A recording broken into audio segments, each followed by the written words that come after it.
ಚಿರು ಅಗಲಿದ ಬಳಿಕ ಮೇಘನರಾಜ್ ಬಾಳಿಗೆ ಸರ್ವವೂ ಆಗಿರೋದು ಮಗ ರಾಯನ್.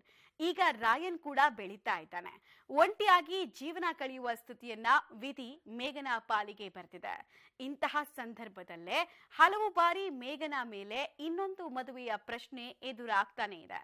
ಇದೀಗ ಮೇಘನ ಎರಡನೇ ಮದುವೆಯ ಕುರಿತು ಮನದ ಮಾತನ್ನ ಬಿಚ್ಚಿಟ್ಟಿದ್ದಾರೆ.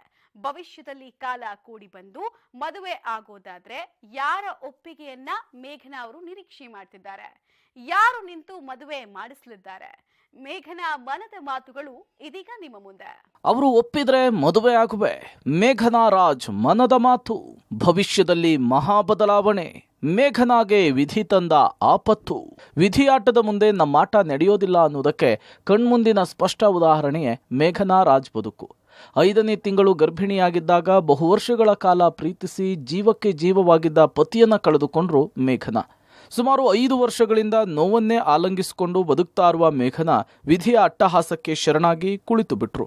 ಆಗಾಗ ಎರಡನೇ ಮದುವೆ ಬಗ್ಗೆ ಚುಚ್ಚು ಮಾತು, ಬೇಕು ಬೇಡಗಳ ಬಗ್ಗೆ ಅನ್ಯರ ಸಲಹೆ ಸೂಚನೆ, ಸಾಮಾಜಿಕ ಕಟ್ಟುಪಾಡುಗಳಿಂದ ನೊಂದಿರುವ ಮೇಘನಾ ಇದೀಗ ಮನದ ದುಗುಡವನ್ನ ಹೊರಹಾಕಿದ್ದಾರೆ. ಪ್ರೀತಿಯ ಚಿರುವನ್ನ ಕಳೆದುಕೊಂಡು ಮಗುವನ್ನ ಒಡಲಲ್ಲಿ ಇಟ್ಕೊಂಡು ಮೇಘನಾ ಅನುಭವಿಸಿದಂತಹ ಯಾತನೆ ಪದಗಳಲ್ಲಿ ಹೇಳುವಂಥದ್ದಲ್ಲ. ಇದೀಗ ಚಿರುವದ್ದೇ ತದ್ರೂಪಿ ಮಗ ರಾಯನ್ ಬೆಳೆದು ದೊಡ್ಡವನಾಗ್ತಿದ್ದಾನೆ. ಹಿಂದೆ ಅನೇಕ ಬಾರಿ ಮೇಘನಾಗೆ ಎರಡನೇ ಮದುವೆ ಕುರಿತು ಪ್ರಶ್ನೆಗಳಂತೂ ಬಂದಿವೆ. ಈ ಬಾರಿ ಮೇಘನಾ ಮನಸ್ಸನ್ನ ಬಿಚ್ಚಿಟ್ಟಿದ್ದಾರೆ.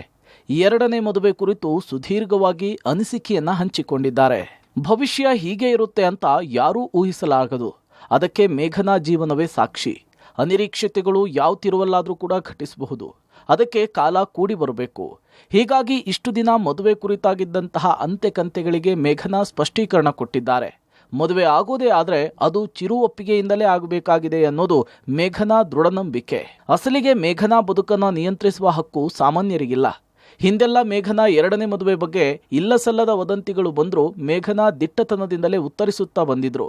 ಅದರ ಪ್ರಕಾರ ಮುಂದಿನ ತಮ್ಮ ಮದುವೆ ವಿಚಾರದ ಪ್ರಶ್ನೆಗೆ ಚಿರುವನ್ನೇ ಮೇಘನಾ ನಂಬಿದ್ದಾರೆ.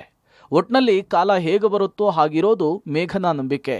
Entertainment bureau, public TV.